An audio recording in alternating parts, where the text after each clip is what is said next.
कृपया हरिकीर्तन मूर्तिधरं धरणीभरहारक गौरजनम् जनकाधिकवत्सलस्निग्धपदं प्रणमामि सदा प्रभुपादपदम्। पतित पावन गुरु महाराज ओम विष्णुपाद श्रीमद भक्ति कुसुम श्रवण गोस्वामी महाराज जी की जय। अष्टोत्तर शतश्री श्रीला प्रभुपाद भक्ति सिद्धांत सरस्वती गोस्वामी ठाकुर जी की जय। अवधूत कुलोचूड़ामणि श्री गौर दास बाजी महाराज जी की जय। श्री शिला सच्चिदानंद भक्ति ठाकुर महाशय की जय। श्री रूपानुग आचार्य वर्ग की जय। शुद्ध रूपानुग भक्तिधारार भगीरथ श्री शिला सच्चिदानंद भक्ति ठाकुर महाशय जैव धर्म सप्तम अध्याय नित्य धर्म ও সংসার। সরস্বতী তীরে সপ্তগ্রাম নামে একটি প্রাচীন বণিক নগর ছিল। তথায় বহুকাল হইতে সহস্র সুবর্ণ বণিক বাস করিতেন। শ্রী উদ্ধারণ দত্তের সময় হইতে সেই সকল বণিক প্রভু নিত্যানন্দের কৃপায় হরিনাম সংকীর্তনে রত হন। চণ্ডীদাস নামক একটি বণিক অর্থব্যয় হইবে এই ভয় করিয়া নাগরিক লোকের হরিকীর্তনে যোগ দিতেন না। তিনি ব্যয়কুণ্ঠতার দ্বারা অনেক অর্থ সঞ্চয় করিয়াছিলেন। তাহার পত্নী দময়ন্তীও তাহার স্বভাব পাইয়া অতিথি ও বৈষ্ণবগণকে কোনো আদর করিতেন না। যৌবনাবস্থাতেই সেই বণিক দম্পতির 4টি পুত্র 2টি কন্যা হয়। কন্যাগুলিকে ক্রমশঃ বিবাহ দিয়া পুত্রগণের জন্য বিপুল অর্থ রাখিয়াছেন। যে গৃহে বৈষ্ণব সমাগম হয় না তথায় শিশুগণের দয়াধর্ম সহজেই খর্ব হয়। শিশুগুলি যত বড় হইতে লাগিল ততই তাহারা স্বার্থপর হইয়া অর্থ লালসায় পিতামাতার মৃত্যু কামনা করিতে লাগিল। বণিক দম্পতির আর অসুখের সীমা রহিল না। ক্রমে পুত্রদিগকে বিবাহ দিলেন। বধূগুলিও যত বড় হইতে লাগিল আপন আপন পতির স্বভাব লাভ করিয়া কর্তা ও গৃহিণীর মরণ কামনা করিতে লাগিল। এখন পুত্রগণ কৃতি হইয়াছে, দোকানে খরিদ বিক্রয় করে। পিতার অর্থগুলি প্রায় সকলেই ভাগ করিয়া কার্য করিতে লাগিল। চণ্ডীদাস একদিন সকলকে একত্র করিয়া বলিলেন, দেখো, আমি বাল্যকাল হইতে ব্যয়কুণ্ঠ স্বভাব দ্বারা এত অর্থ তোমাদের জন্য রাখিয়াছি। কখনো নিজে ভালো আহার বা ভালো পরিচ্ছদ স্বীকার করি নাই। তোমাদের জননীও তদ্রূপ ব্যবহারে কাল কাটাইলেন। এখন আমরা প্রায় বৃদ্ধ হইলাম। তোমরা যত্নের সহিত আমাদিগকে প্রতিপালন করিবে এই তোমাদের ধর্ম, কিন্তু তোমরা আমাদিগকে অযত্ন করো দেখিয়া বড়ই দুঃখিত আছি। আমার কিছু গুপ্ত ধন আছে, তাহা আমি যিনি ভালো পুত্র হইবেন তাহাকেই দিব। পুত্র পুত্রবধূগণ মৌনভাবে ওইসব কথা শ্রবণ করিয়া অন্যত্র একত্র হইয়া এই সিদ্ধান্ত করিলেন যে কর্তা ও গৃহিণীকে বিদেশে পাঠাইয়া গুপ্তধন অপহরণ করাই শ্রেয়। যেহেতু কর্তা অন্যায়পূর্বক ওই ধন কাহাকে দিবেন তাহা বলা যায় না। সকলে এই স্থির করিলেন যে কর্তার শয়ন ঘরে ওই ধন পোতা আছে। হরিচরণ কর্তার জ্যেষ্ঠ পুত্র, সে কর্তাকে এক দিবস প্রাতে কহিল, বাবা, আপনি ও মাতা ঠাকুরানী একবার শ্রী ধাম নবদ্বীপ দর্শন করুন, মানব জন্ম সফল হইবে। শুনিয়াছি কলিকালে আর কোনো তীর্থই শ্রী নবদ্বীপের ন্যায় শুভপ্রদ নয়। নবদ্বীপ যাইতে কষ্ট বা ব্যয় হইবে না। যদি চলিতে না পারেন, গহনার নৌকায় 2 পণ করিয়া দিলেই পৌঁছিয়া দিবে। আপনাদের সঙ্গে একজন বৈষ্ণবী সেথ যাইতেও ইচ্ছুক আছে। চণ্ডীদাস স্বীয় পত্নীকে পরামর্শ জিজ্ঞাসা করায় দময়ন্তী আহ্লাদিত হইলেন। 2 জন বলাবলি করিলেন, সে দিবসের কথায় ছেলেরা সৃষ্ট হইয়াছে।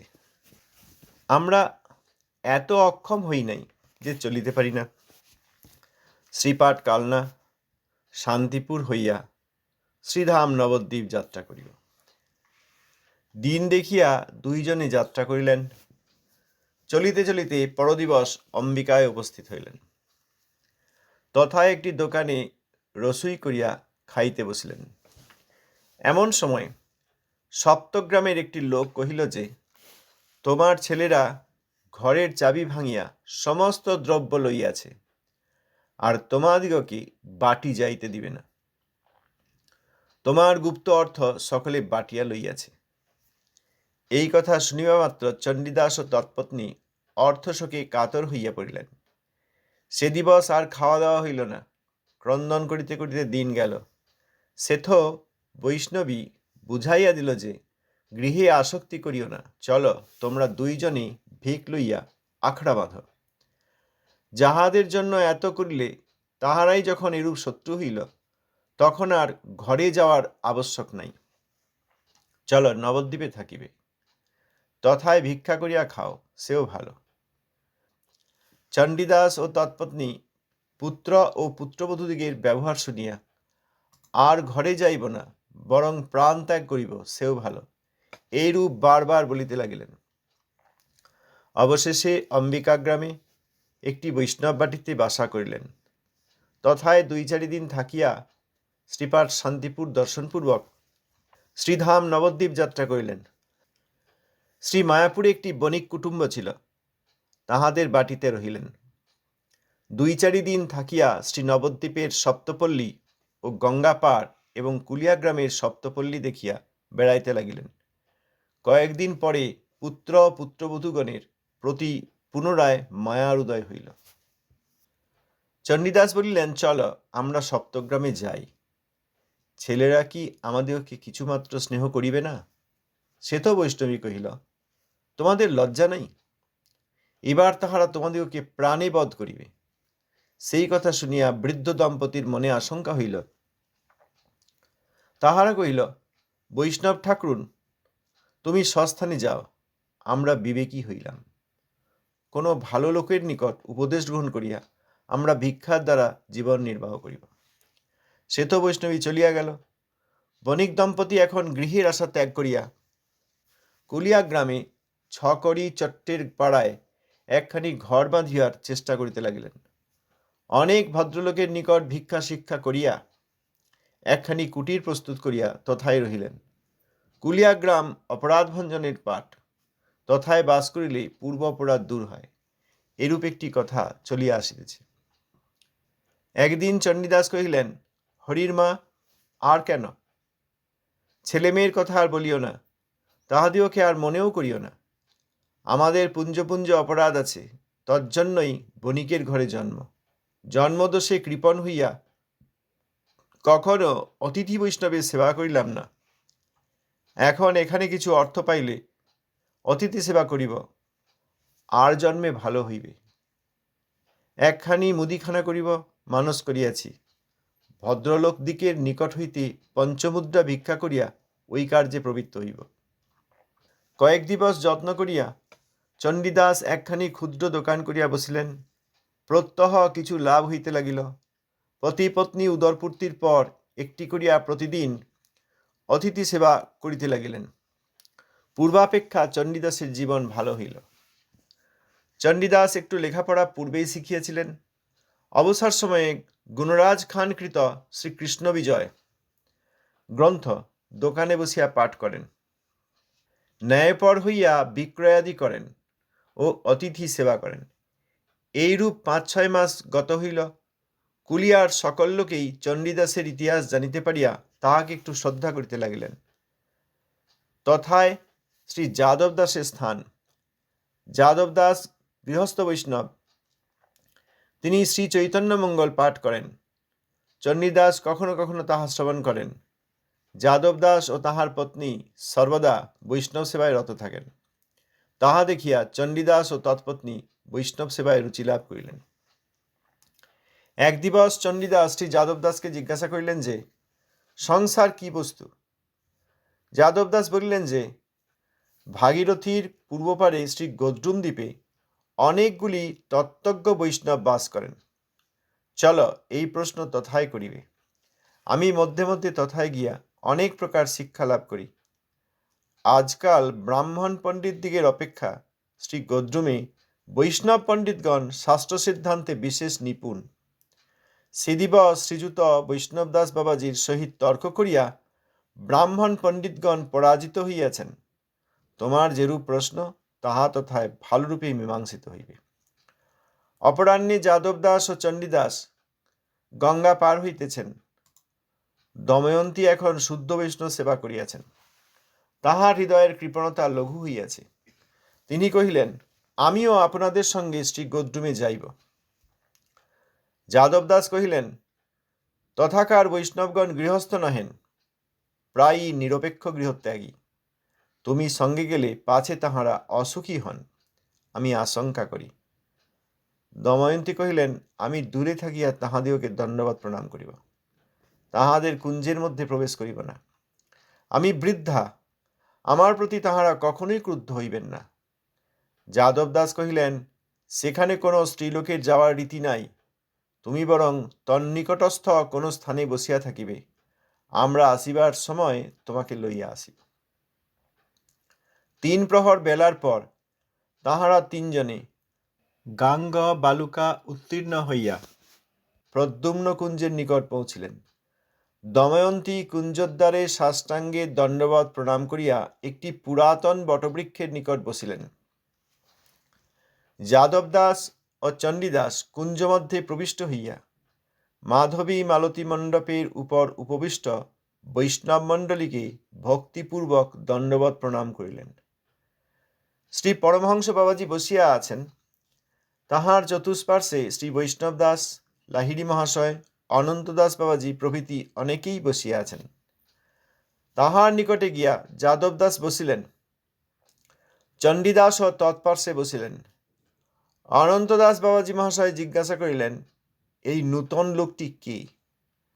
যাদবদাস চণ্ডীদাসের সমস্ত বৃত্তান্ত বলিলেন। অনন্তদাস বাবাজী একটু হাস্য করিয়া বলিলেন, হাঁ, সংসার ইহাকেই বলে। যিনি সংসারকে চিনিতে পারেন তিনিই বুদ্ধিমান, যিনি সংসারের চক্রে পড়িয়া থাকেন তিনিই সোচ্চ। চণ্ডীদাসের মন ক্রমশ নির্মল হইতেছে। নিত্য সুকৃত করিলে অবশ্য মঙ্গল হয়। বৈষ্ণব সৎকার, বৈষ্ণব গ্রন্থ পাঠ ও শ্রবণ ইত্যাদি নিত্য সুকৃত, তাহা করিতে করিতে চিত্ত নির্মল হইয়া যায় ও অনন্য ভক্তিতে সহজেই শ্রদ্ধার উদয় হয়। সেদিন চণ্ডীদাস শ্রী অনন্ত দাস বাবাজী মহাশয়ের কথাটি শ্রবণ করিয়া আর্দ্র হৃদয়ে বলিলেন, আজ আমি আপনার নিকট এই প্রার্থনা করি যে অনুগ্রহ করিয়া আমাকে সংসার যে কি বস্তু তাহা স্পষ্ট করিয়া বলুন।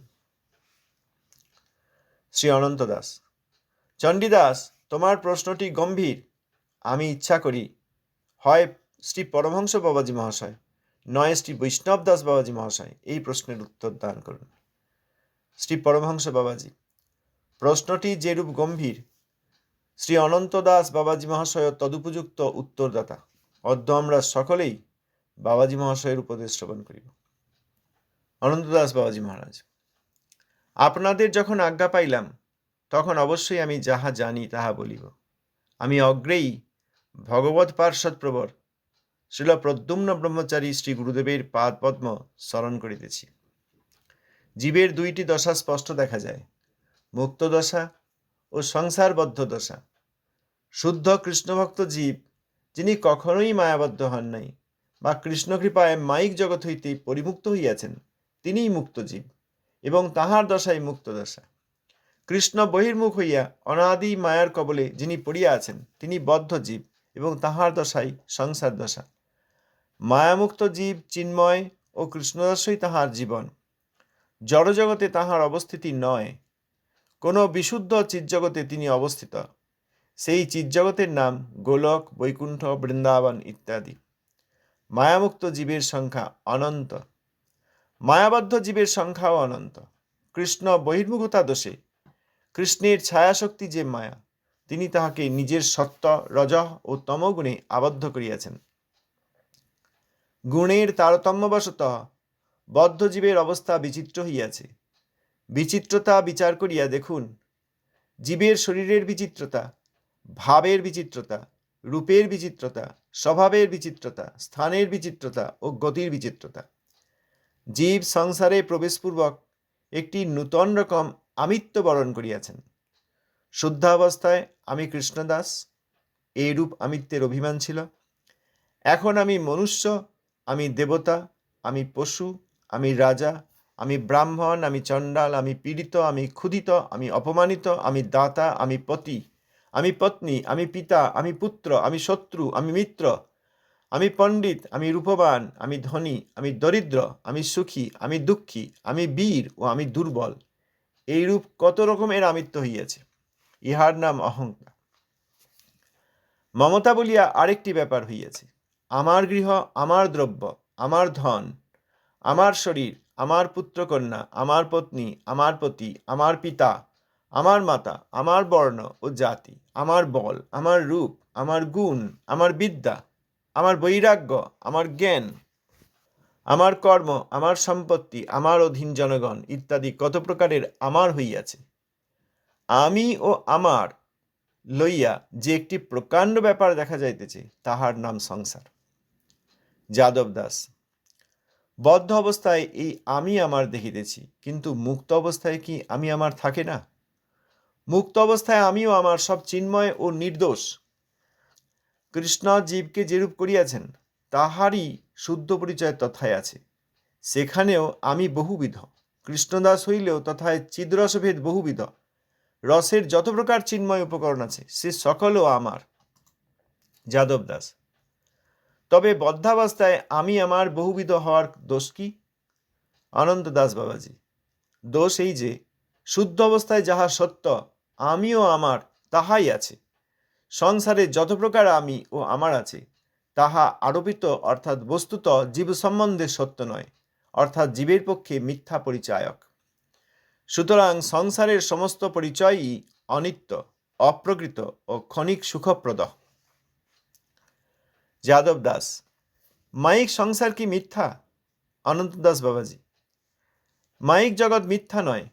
কৃষ্ণের ইচ্ছায় এই জগৎ সত্য, কিন্তু এই জগতে প্রবিষ্ট হইয়া যত প্রকার মায়িক আমিও আমার করিতেছি, কিন্তু এই জগতে প্রবিষ্ট হইয়া যত প্রকার মায়িক আমিও আমার করিতেছি, তাহাই মিথ্যা।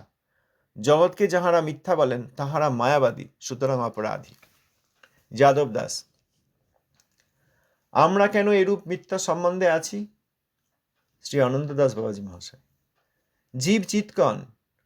জড়জগৎ ও চিৎজগতের মধ্যসীমায় জীবের প্রথমাবস্থান। সেখানে যে সকল জীব কৃষ্ণ সম্বন্ধ ভুলিলেন না, তাহারা চিৎশক্তির বল লাভ করিয়া চিৎজগতে আকৃষ্ট হইলেন। নিত্য পার্ষদ হইয়া কৃষ্ণ সেবানন্দ ভোগ করিতে লাগিলেন। যাহারা কৃষ্ণ বহির্মুখ হইয়া মায়ার প্রতি ভোগবাঞ্ছা করিলেন, মায়া স্বীয় বলে তাহাদিওকে আকর্ষণ করিল। সেই হইতেই আমাদের সংসার দশা।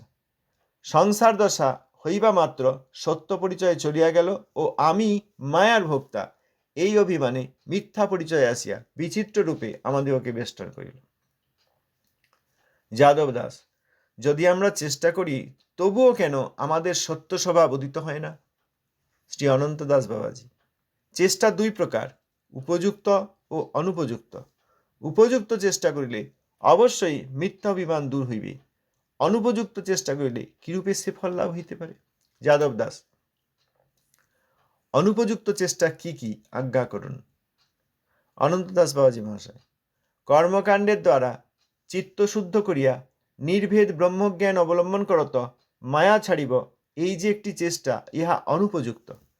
অষ্টাঙ্গ যোগের দ্বারা সমাধি যোগে চিন্ময় হইয়া পড়িব, ইহাও অনুপযুক্ত চেষ্টা। এইরূপ নানাবিধ অনুপযুক্ত চেষ্টা আছে। যাদব দাস। ওই সকল চেষ্টা কেন অনুপযুক্ত? অনন্ত দাস বাবাজি মহাশয়। অনুপযুক্ত যেহেতু ওই সকল চেষ্টার দ্বারা বাঞ্ছিত ফল পাইবার অনেক ব্যাঘাত ও স্বল্প সম্ভাবনা। যাহার প্রতি অপরাধ করিয়া আমাদের এই দশা হইয়াছে, তাহার কৃপা ব্যতীত আমাদের এ দশা দূর হইবে না এবং স্বীয় শুদ্ধ দশা লাভ হইবে না। সুতরাং যার প্রতি অপরাধে, কার প্রতি অপরাধে? কৃষ্ণচন্দ্রের প্রতি অপরাধে। এই যে প্রথম অবস্থায় আমরা তটে ছিলাম, সেখান থেকে মায়ার ভোগ করব বলে এলাম, অর্থাৎ সেখানে শ্রীহরির প্রতি অবজ্ঞা হলো, এই অপরাধে আমরা এখানে বন্ধন লাভ করেছি। অতএব যার কাছে অপরাধ, তিনি যদি কৃপা না করেন, তাহলে আমাদের এই শুদ্ধ দশা অর্থাৎ নিত্যমুক্ত জীবগণ যে বৈকুণ্ঠে অবস্থান করেন, সেই দশা আমাদের লাভ হবে না। ওই আবার প্রথম অবস্থার তটেই ফিরে যাওয়া হয়। আচ্ছা, কেউ কিছু বলতে চান? ধন্যবাদ, প্রণাম প্রভু। ধন্যবাদ, প্রণাম প্রভু, বলুন। ওই জগৎ মিথ্যা, ওটা অপরাধ, ওটা একটু বলবেন? জগৎ মিথ্যা, জগৎটা বহিরঙ্গা মায়া তৈরি করেছেন বদ্ধ জীবের জন্য, যে ব্রহ্মের শক্তির বিকার। হ্যাঁ, প্রকৃতি প্রধান আর উপাদান দিয়ে এখানে তৈরি হয়েছে, প্রকৃতি আর প্রধান দিয়ে। সুতরাং মিথ্যা নয়, রয়েছে তো সামনে, কিন্তু ক্ষণস্থায়ী রূপে রয়েছে। ব্রহ্মের শক্তির বিকার অর্থাৎ ভগবানের বহিরঙ্গা শক্তি যেসব এই লোক, পৃথিবী, অতল বিতল ইত্যাদি ইত্যাদি সৃষ্টি করেছেন, সেগুলো তো রয়েছে, নেই তা নয়। এইগুলোকে অস্বীকার করলে ভগবানেরই যে জড়মায়ার যে বিচিত্রতার সৃষ্টি করেছেন, সেগুলোকে অসম্মান করা হয়, এই জন্য এটা অপরাধ। প্রভু, প্রকৃত ধামে তো প্রবেশেই নেই। যদি কেউ সত্যিই অপরাধ না করে, হ্যাঁ আমি তো ধামবাস করতে পারি না কারণ আমার তো এখনো প্রাকৃত ধারণা রয়েছে, তবুও ধামকেই আমি আশ্রয় করলাম, এই ধারণা নিয়ে যারা আসবেন, উদার ধাম তাদের প্রতি অবশ্যই প্রসন্ন হবেন, এবং তারা যাতে এককালে প্রকৃতরূপেই ধামের দর্শন পান, সেই কৃপাও ধাম দান করবেন। কিন্তু আমাদের বেশিরভাগ হয় না, কারণ আমরা অনেকেই ক্রূর বুদ্ধিযুক্ত। সেখানে গিয়েও রাজনীতি, সেখানে গিয়েও ব্যবসা, সেখানে গিয়েও লোক ঠকানো, সেখানে গিয়েও সাধারণভাবে প্রাকৃত চোখে দেখার চেষ্টা। অতএব আমাদের যদি প্রচেষ্টাটি থাকে যে নিত্যধাম আজ বুঝতে পারছি না, তবুও আমি ধামকেই আশ্রয় করি, মায়া পুরাক্ষ নগরে বসতিং কুরুস্ব, আমাদের শ্রী প্রবোধানন্দ সরস্বতী ঠাকুর বলেছেন। সংসার সিন্ধু তরণে হৃদয়ং যদি স্যাৎ, সংকীর্তনামৃত রসে রমতে মানুষ্যেত, প্রেমাম্বুধ বিহরণে যতিচিত্ত বৃত্তির, মায়া পুরাক্ষ নগরে বসতিং কুরুস্ব। সংসার সিন্ধু উত্তীর্ণ হতে চাও ইত্যাদি, তাহলে মায়াপুরাক্ষ নগরে, মায়াপুর নামক নগরে বসতি করো।